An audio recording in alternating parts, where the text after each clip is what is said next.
Post office RD वालों सावधान, 15 अगस्त 2026 से नया पेनल्टी नियम लागू किया जा रहा है। अब अगर आप किस्त लेट जमा करते हैं, डिले करते हैं, तो उस केस में अब आपको भारी पेनल्टी लग सकती है।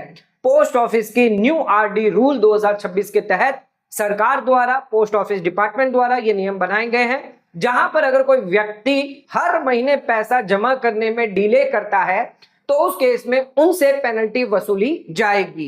ध्यान रखिएगा, आरडी स्कीम यानी रिकरिंग डिपॉजिट स्कीम होती है जिसमें आप हर महीना पैसा जमा कर सकते हैं। 100 रुपए से मिनिमम खाता आप खुलवा सकते हैं, मैक्सिमम कोई लिमिट नहीं होती है। यानी कि आप 100 रुपए में भी खाता खुलवा सकते हैं, 500 में भी खुलवा सकते हैं, 1000, 2000, 3000, 4000, 5000, जितने की चाहे उतने की किस्त आप बांध सकते हैं। ध्यान रखिएगा, यहां पर आपको 6.70% का ब्याज मिलता है और ये जो ब्याज आपको दिया जाता है कंपाउंडिंग होता है।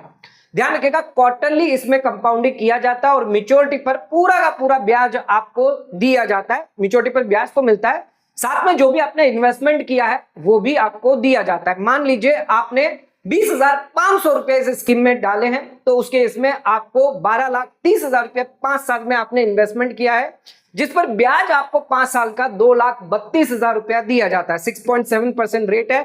अच्छा, आरडी स्कीम में एक फायदा और है कि आप चाहें तो 5 साल के लिए और उसको एक्सटेंड कर सकते हैं। अब बात समझने की यह है कि एक व्यक्ति है, मेरा मित्र था, जिसने पोस्ट ऑफिस में जाकर 3-3 हजार की 2 आरडी खुलवाई थी। हर महीना 3-3 हजार रुपये, लगभग 6,000 रुपये वो जमा कर रहा था। लेकिन कुछ समय पहले जून और जुलाई की जो किस्तें थी उसमें भरने में थोड़ी सी डिले हो गई। अच्छा, जुलाई की तो उसी महीने में भरी थी, जो जुलाई की किस्त थी वो 24 जुलाई को भरी गई थी और जो जून की किस्त थी वो भी 24 जुलाई को भरी गई थी। यानी जून में तो 1 महीने का मान सकते डिले है, लेकिन जुलाई में तो कोई भी डिले नहीं है। लेकिन उसके बावजूद भी पोस्ट ऑफिस डिपार्टमेंट में जो मैडम बैठी हुई थी उन्होंने ये कह दिया कि यहां पर आपको जून के 2 महीने की पेनल्टी लगने वाली है, साथ में जुलाई की, क्योंकि उस जुलाई के महीने में भी अगर आपने भरते हैं तो भी आपसे पेनल्टी ली जाएगी। लगभग 150 से 180 रुपये जो है वो पेनल्टी के लिए गए। आज के इस वीडियो में मैं आपको क्लियर बताने वाला हूं सारी चीजें। अगर आप पोस्ट ऑफिस में आरडी करते हैं तो क्या इसके लिए ड्यू डेट आपकी होती है। अच्छा, ड्यू डेट के अलावा आपको कब तक पैसा जो है वो जमा करना जरूरी है। अगर ड्यू डेट के बाद करते हैं तो उस केस में कितनी पेनल्टी है, ड्यू डेट से पहले करते हैं तो क्या नियम है, सारी जानकारी आज के इस वीडियो में देना जरूरी है। अगर आप आरडी स्कीम में निवेश करते हैं, निवेशक है, खाता धारक है, तो ये बातें जानना आपके लिए बेहद जरूरी है। सरकार द्वारा, पोस्ट ऑफिस डिपार्टमेंट द्वारा ये सारे रूल्स बनाए गए हैं जिसके बारे में ज्यादातर लोगों को जानकारी नहीं होती है और जब उनका पैसा पेनल्टी में जब जाता है, पेनल्टी में जब कटता है, तब उन्हें पता चलता है कि यहां पर 1,000 के सामने हमें 30 रुपया, 40 रुपया, 50 रुपया भी सरकार को देना पड़ रहा है पेनल्टी के रूप में, जो आपको अगर नहीं देना है, पेनल्टी से बचना है, तो नियमों के बारे में पता होना चाहिए। तो वीडियो बहुत ही इंपॉर्टेंट है, तो वीडियो का एंड तक जरूर देखें। चैनल पर नहीं तो सब्सक्राइब करें और बेल आइकन पर नोटिफिकेशन पे क्लिक करें ताकि आपको आने वाले सभी नोटिफिकेशन रिगार्डिंग हमारे वीडियोस रेगुलरली मिलते रहे। आइए स्टार्ट करते हैं अपने आज के वीडियो को। जानते हैं पोस्ट ऑफिस की आरडी स्कीम की कुछ खास बातें, पेनल्टी की बातें, फीस कितनी लगती है, ड्यू डेट क्या है, ये समझते हैं। सबसे पहले मैं बात करूं मिनिमम कितना आप आरडी में डिपॉजिट कर सकते हैं। ध्यान रखिएगा, हम आरडी की बात कर रहे हैं, ठीक है। 100 रुपए से आप खाता खुलवा सकते हैं, 100 रुपया, 500 रुपया, 1000 रुपया, इस तरह से आप, मैक्सिमम कोई लिमिट नहीं है, मैक्सिमम आप कितना भी पैसा डिपॉजिट कर सकते हैं। अच्छा, मल्टीपल की अगर मैं बात करूं तो 10 के मल्टीपल में आप खाता खुलवा सकते हैं। मान लीजिए 100 रुपए में खाता खुलवा सकते हैं। क्या 125 में आप खाता खुलवा पाएंगे? नहीं खुलवा पाएंगे। क्या 120 में खुलवा सकते हैं? यस, क्योंकि ये मल्टीपल ऑफ 10 है। 125 में नहीं कर सकते, 200 में कर सकते, 555 में कर सकते, नहीं, 550 होता तो चल जाता। 1000 रुपए में कर सकते हैं, 3000 में, 10,000 में, इस तरह से आप खाता जो है वो खुलवा सकते हैं। मैक्सिमम कोई लिमिट नहीं है। ध्यान रखिएगा, पहला जब आपने अकाउंट खुलवाया, जैसे ही आपने अकाउंट को ओपन करवाया और उस महीने में आपने, मान लीजिए ये आपका जो है वो अप्रैल महीना है, इस महीने में अगर आपने 1,000 रुपया डाला है, ये फर्स्ट टाइम होता है, फर्स्ट डिपॉजिट। अच्छा, एक बार जो आपने डिपॉजिट कर दिया, हर महीने आपको उतना ही डिपॉजिट हर महीने करना होगा। ऐसा नहीं अगले महीने में आप जो वो 500 कर दो या 1500 कर दो या 600 कर दो, ये अलाउ नहीं है। आपने 1,000 से खाता खुलवाया है तो हर महीना आपको 1,000 रुपया ही जमा करना होगा। तो ध्यान रखिएगा, फर्स्ट डिपॉजिट जो आप करते हैं उसके हिसाब से आपके सब्सिक्वेंट डिपॉजिट जो है वो कंटिन्यू होते हैं। तो हमेशा फर्स्ट मंथली इंस्टॉलमेंट आपको सोच समझ के करनी है। जितना अमाउंट आप इन्वेस्टमेंट करना चाहते हैं उसके हिसाब से ही आप करें, ताकि फ्यूचर में आपको कभी भी कोई दिक्कत नहीं आए। कई बार लोग जल्दी जल्दी में 10,000 रुपए डाल देते हैं, तो ऐसा ना हो कि आज आपके पास 10,000 की इनकम है लेकिन आगे फ्यूचर में जब नहीं होगी तब आप क्या करेंगे। तो उस केस में आपको पेनल्टियां लग सकती है, आपका अकाउंट डीएक्टिवेट भी किया जा सकता है, ये ध्यान रखिएगा। तो गलती बिल्कुल भी आपको नहीं करनी है। तो मान लीजिए आपने पहला डिपॉजिट जो है वो 1,000 रुपया किया है, तो उस केस में अब आपको मंथली इंस्टॉलमेंट 1,000 रुपए के हिसाब से देनी होगी। अगले महीने जो भी आप डिपॉजिट करेंगे 1,000 रुपए ही आपको डिपॉजिट करते रहना है। अच्छा, अगर आपको 2,000 करना है तो दूसरा अकाउंट आरडी आप खुलवाएं, उसमें आप 2,000 की किस्त कर सकते हैं। मान लीजिए आपने 10 अगस्त को अकाउंट खुलवाया है, 1,000 रुपए आपने डाले हैं, तो अगस्त में, सितंबर में, अक्टूबर में, नवंबर में, दिसंबर में 1,000 रुपए से ही आपको डालना है। आप 500 रुपए नहीं डाल सकते, 2,000 रुपए नहीं डाल सकते। जो रेगुलर इंस्टॉलमेंट आपकी बंधी हुई है वो आप कर सकते हैं। अच्छा, पीपीएफ में क्या होता है? पीपीएफ में वहां पर कोई भी इंस्टॉलमेंट आप कर सकते हैं, वहां पर आप 1,000 में भी डाल सकते हैं। पूरे साल में आपको 1.5 लाख रुपया डालना होता है, उसमें कोई लिमिट नहीं है। आप चाहे तो हर किसी महीने में 10,000 डाल दें, किसी महीने में 50,000 डाल दें, कोई दिक्कत नहीं, वहां पर कोई रिस्ट्रिक्शन नहीं है पीपीएफ के केस में। लेकिन आरडी के केस में रिस्ट्रिक्शन है, आपको जो फर्स्ट इंस्टॉलमेंट है उसी के हिसाब से हर महीना चलेगा। अब आ जाते हैं, बात करते हैं, मेन है ड्यू डेट। ड्यू डेट समझना जरूरी है। इस ड्यू डेट से बाद अगर आपने पेमेंट करी है तो उस केस में आपको पेनल्टी लग सकती है। हम लोग ज्यादातर यही समझते हैं कि ड्यू डेट जो होती है वो आपकी 31 तारीख ही रहती है। सरकार या कहीं पर भी आप जाएं, चाहे इनकम टैक्स रिटर्न की बनने की बात हो या कोई भी बात हो, तो ड्यू डेट जो 31 तारीख होती है। लेकिन यहां पर ऐसा नहीं है, यहां पर 2 ड्यू डेट दी गई है। क्या है?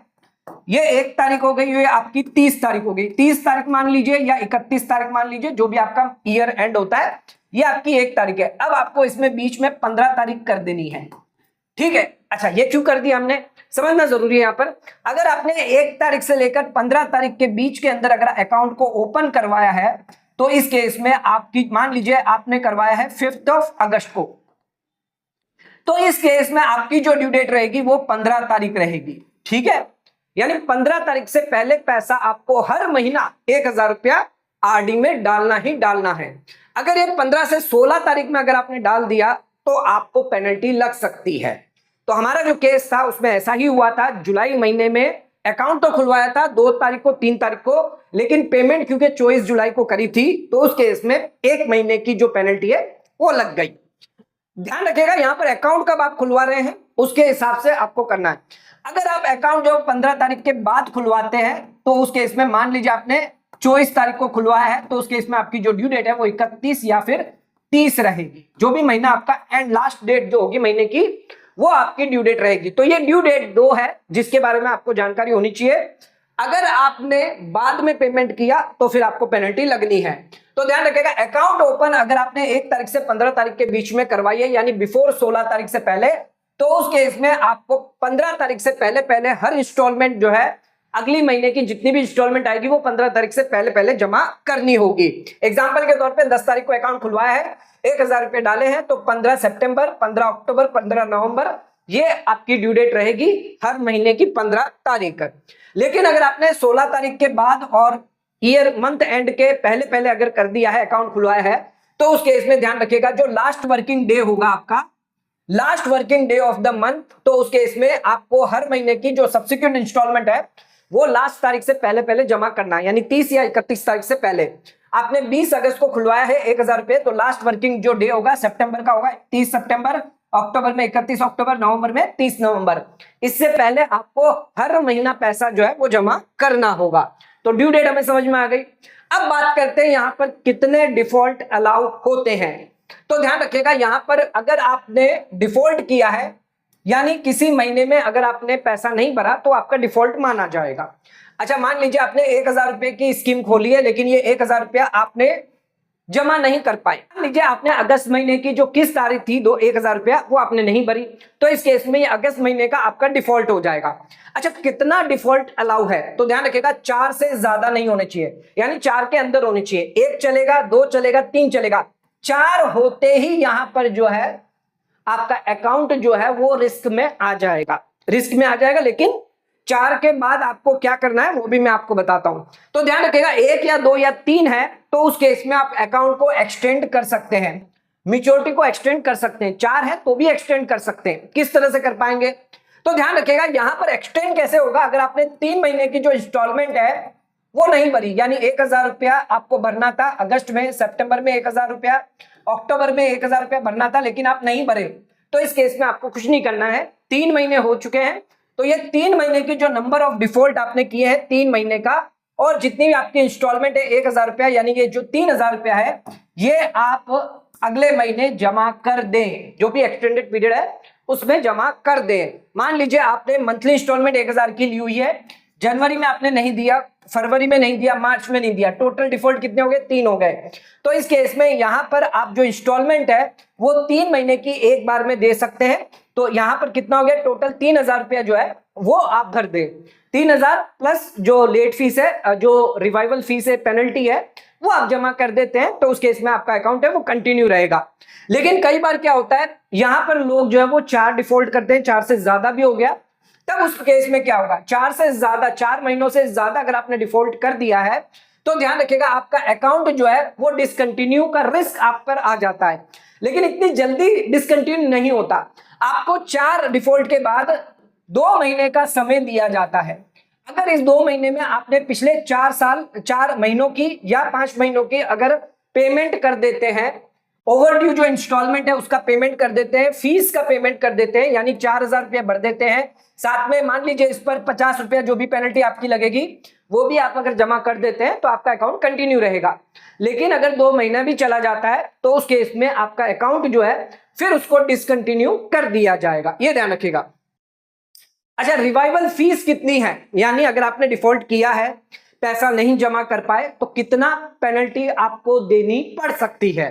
तो ध्यान रखिएगा 1 रुपया हर एक 100 रुपये पे आपको देना है।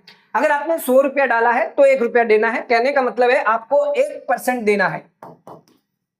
100 रुपया अगर आपने इन्वेस्टमेंट किया है तो पेनल्टी आपको 1 रुपये की लगेगी, लगभग इसमें आपको 1% की पेनल्टी लगेगी, हर महीने की 1%, ध्यान रखिएगा।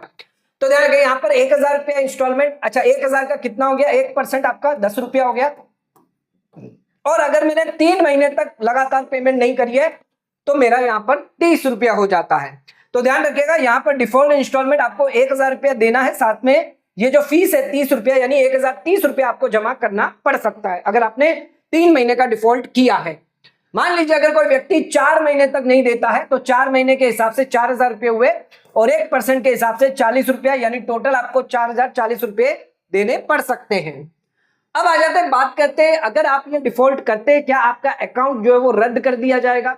ऐसा नहीं होता, यहां पर जो पेमेंट है वो आपने मंथली इंस्टॉलमेंट की नहीं करी है, लेकिन अगर आपका बैलेंस पड़ा हुआ है पूरा का पूरा, आरडी का जो बैलेंस है वो इमीडिएटली बंद नहीं किया जाता, डिसकंटिन्यू नहीं किया जाता, पैसा वापस नहीं लौटाया जाता, आपका अकाउंट चलता रहता है, मौका आपको दिया जाता है, आप तुरंत अपनी मिस इंस्टॉलमेंट जो है वो आगे जमा कर दें, जो रिवाइवल फीस है, पेनल्टी है वो जमा कर दें और अकाउंट को कंटिन्यू कर सकते हैं। ध्यान रखिएगा। अब बात करते हैं यहाँ पर कितनी पेनल्टियां आपको लगती है। मान लीजिए अगर कोई व्यक्ति 1000 रुपया, 2000, 3000, 4000, 5000, 6000, 7000, 8000, 9000, 10000 रुपये जो है वो इन्वेस्टमेंट करता है और डिले कर रहा है। मान लीजिए जुलाई में आपने खाता आपने 3 तारीख को खुलवाया था, लेकिन पेमेंट आपने 24 जुलाई को करी है, ठीक है, ये एग्जाम्पल लेके चल रहे हैं, आपके केस में कोई और एग्जाम्पल हो सकता है, डिपेंड करता है आपके कौन से महीने की है और कौन से महीने में आप पेमेंट कर रहे हैं। तो ये मैं मान के चलता हूं कि जून की मेरी 2 महीने की डिले हुई है और यहां पर मैंने 2 आरडी खोली हुई है, 2 आरडी, हम अपने फ्रेंड का एग्जांपल ले रहे हैं। जुलाई की मेरी 1 महीने की डिले हुई है और मैंने यहां पर 2 आरडी खोल के रखी है, तो 1000 रुपया है, तो 2 महीना है, तो अच्छा 1000, 2 महीना 2 आरडी है, 1000 पर 1% 1 महीने का लगेगा, यानी 10 रुपया। अच्छा 2 महीना है तो 20 रुपया लग जाएगा और 2 आरडी है तो 40 रुपया लग जाएगा, तो यहां पर मुझे 40 रुपए की पेनल्टी लगेगी। वहीं पर अगर जून जुलाई की बात करूं तो उसके इसमें 20 रुपए की लगेगी, टोटल मुझे 60 रुपए की पेनल्टी 2 आरडी पर लग रही है। अगर मेरी 2 आरडी डिले होती है, 2 महीने की डिले है, तो उस केस में यहां पर आपको 60 रुपए लगेंगे। 2000 की मैं बात करूं तो 80 रुपया यहां पर लगेगा जून के केस में और जुलाई के केस में 40 रुपया। ध्यान रखिएगा आपको यहां पर 20 रुपया, यहां पर 10 रुपया लग रहा है, 1% लगेगा, ठीक है। अब वो आपको देखना है कितने, अच्छा मान लीजिए 5000 का एग्जांपल लेता हूं तो यहाँ पर 50 रुपया लग रहा है 1 महीने का 1 आरडी पर, 1 महीने का 1 आरडी पर, ठीक है। यहाँ पर कितने महीने, 2 महीने, तो यहाँ पर कितना हो गया आपका 2 महीने और यहाँ पर 2 आरडी है, तो इंटू 4 हो गया, ये आपका 4 हो गया। तो इस केस में आपको 200 रुपए की पेनल्टी लगेगी, ये रही आपकी 200 की पेनल्टी। अच्छा यहाँ पर 1 महीना है, 2 आरडी है, तो मल्टीप्लाई बाय 2 हो जाएगा, तो 100 रुपए की यहाँ पर पेनल्टी लगेगी। टोटल पेनल्टी आपको 300 रुपए की लगेगी। तो इस तरह से आपको पेनल्टी लगती है। कोई 10,000 रुपया डालता है तो 600 रुपए की पेनल्टी आपको लग सकती है। कोई 30,000 रुपया डालेगा तो 600, 600, 1200, 600, 1800, ये ध्यान रखिएगा। तो किस तरह से कैलकुलेट करना है, मान लीजिए 8,000 रुपया है, इस पर 1% गिनना है आपको, ठीक है। तो कितना हुआ, 80 रुपया आपको लगेगा 1 महीने का। ये 1 महीने की मैं बात कर रहा हूं, ठीक है। यहां पर कितना, 2 महीना है, तो 2 महीने करूंगा, और 2 आरडी है, तो इस केस में आपको 320 रुपए की पेनल्टी लगने वाली है। तो इस तरह से कैलकुलेट किया जाता है कि भाई कितनी आपकी आरडियां हैं, कितने महीनों का डिले है, और 1% आपको लेना है। 1% आपको लेना है जो भी आरडी अमाउंट होगा उसका, ठीक है। अब शॉर्ट में मैं वापस एक बार बता दूं, 100 रुपया मिनिमम आप इन्वेस्टमेंट कर सकते हैं, मल्टीपल 10 में, और मैक्सिमम कोई लिमिट नहीं है। पहला जो भी आप डिपॉजिट करेंगे मंथली इंस्टॉलमेंट उसके हिसाब से रहेगी। 16 तारीख से पहले अगर आपने अकाउंट खुलवाया है तो आपकी इंस्टॉलमेंट ड्यू कब होगी, 15 तारीख की ड्यू डेट है। 16 तारीख के बाद खुलवाया है तो लास्ट वर्किंग डेट जो 30 तारीख 31 तारीख होती है, 4 डिफॉल्ट तक आप अकाउंट को रेगुलराइज वापस कर सकते हैं। आपके पास ऑप्शन है, जितने महीने का डिफॉल्ट हुआ है पेमेंट आप कर दीजिए पेनल्टी के साथ। लेकिन 4 महीने से ज्यादा हो गया तो उस केस में आपका अकाउंट डिसकंटिन्यू कर दिया जाएगा। 2 महीने का समय आपको दिया जाएगा, उसमें अगर आप नहीं करते तो फिर आपका अकाउंट जो है वो रद्द कर दिया जाएगा। पेनल्टी आपको यहाँ पर जो है वो 2 महीने के अंदर अंदर देनी पड़ती है पेनल्टी, और जो इंस्टॉलमेंट अमाउंट है, डिफॉल्ट अमाउंट और पेनल्टी दोनों आपको देनी होती है। कितनी, 1 पर 100 रुपीज, यानी 1% पर मंथ आपको देना है। जो भी आपने अमाउंट इन्वेस्टमेंट किया उसका 1% पर मंथ आपको पेनल्टी देनी पड़ सकती है। तो दोस्तों रिकरिंग डिपॉजिट के अंदर अगर आप पैसा लेट जमा करेंगे तो आपको भारी जुर्माना देना पड़ सकता है। अगर आपने ज्यादा इन्वेस्टमेंट कर रहे हैं या फिर आपने ज्यादा समय से डिले करके रखा हुआ है तो अपनी किस्तें आज ही भरें, अदरवाइज आपका अकाउंट बंद भी किया जा सकता है। तो दोस्तों आज का वीडियो अगर आपको पसंद आया तो वीडियो को लाइक शेयर सब्सक्राइब करना ना भूलें। वीडियो को ज्यादा से ज्यादा शेयर करें ताकि और लोगों तक इसकी नॉलेज पहुंच सके। आज का वीडियो समाप्त करते हैं, धन्यवाद।